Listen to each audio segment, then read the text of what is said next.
Et l'on démarre par un républicain qui dit tout haut ce que ses collègues pensent tout bas. Le puissant sénateur du Tennessee, Bob Corker, n'y va pas avec le dos de la cuillère. C'est à l'arme lourde qu'il étrille le président Trump, qu'il avait pourtant soutenu.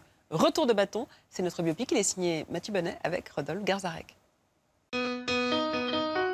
President Trump also waging a new Twitter war with one of the most powerful Republicans in the Senate. Senator Bob Corker of Tennessee, he supported Mr. Trump during the campaign. Do you regret supporting him in the election?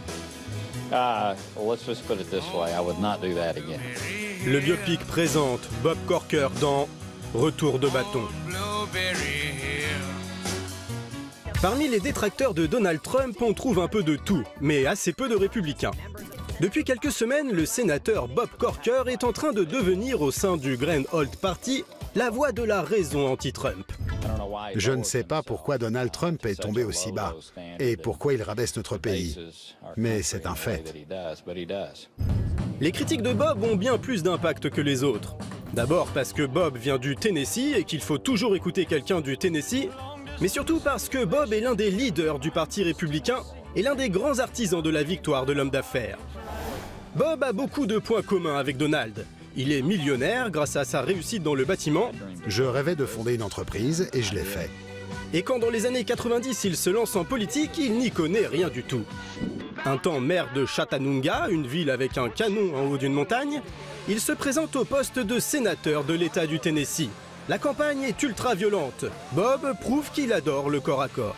Vous devez vraiment être désespéré pour garer votre bus ici alors que je fais une conférence de presse. Et les sous-entendus mesquins.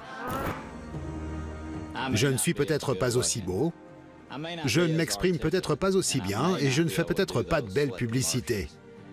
Mais moi, je résous les problèmes. Le républicain remporte l'élection et devient vite un sénateur respecté dans l'hémicycle, promu président du comité sénatorial des affaires étrangères. Viennent alors les primaires républicaines de 2016. L'homme à la peau orange n'est encore qu'un candidat moqué et peu fiable.